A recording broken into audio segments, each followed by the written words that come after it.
నాగర్ కర్నూలు జిల్లా బిజినపల్లి, తిమ్మాజిపేట, తెలకపల్లి, తాడూర్ మరియు నాగర్ కర్నూలు పట్టణంలోని అర్ధరాత్రి నుండి ఏకదాటిగా వర్షం కురుస్తోంది. రాత్రి నుండి కురుస్తున్న వర్షానికి డ్రైనేజీలలో చిన్న చిన్న కాలువలు పొంగి పొర్లుతున్నాయి. నాగర్ కర్నూలులో వర్షపు నీరు వెళ్లే మార్గం సరిగా లేక రోడ్లపైన భారీ ఎత్తున నీళ్లు నిలవటంతో రోడ్లు, చెరువులను తలపించేస్తున్నాయి. ప్రభుత్వ జూనియర్ కళాశాల బస్టాండ్ పరిసరాలలో వరద నీరు భారీగా నిలిచిపోవడంతో ప్రయాణికులు ఇబ్బందులకు గురవుతున్నారు. వరద నీరు కళాశాల ముందు నిలవటంతో చెరువులు, కుంటలను తలపింపచేస్తోంది.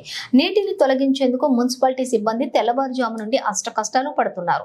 వర్షంతో పంటలు పచ్చిదనంతో కళకళలాడుతూ ఉండటంతో చెరువులు, కుంటలు కిందనే కాక బోర్ల కింద కూడా రైతులు ముమ్మరంగా వరి నాట్లు వేసుకుంటున్నారు. గత 2 ఏళ్ల నుండి కరువు ఛాయలతోటి వర్షాలు రాక ఇబ్బందులు పడ్డ రైతన్నలు ఈ ఏడాది ఆశాజనకంగా వర్షాలు కురుస్తూ ఉండటంతో సంతోషం వ్యక్తం చేస్తున్నారు.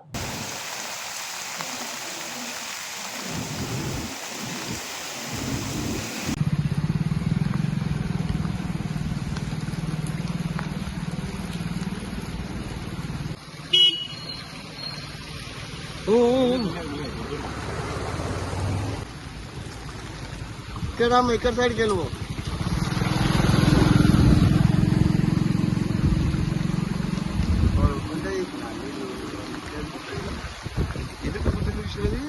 నీళ్ళు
Hello?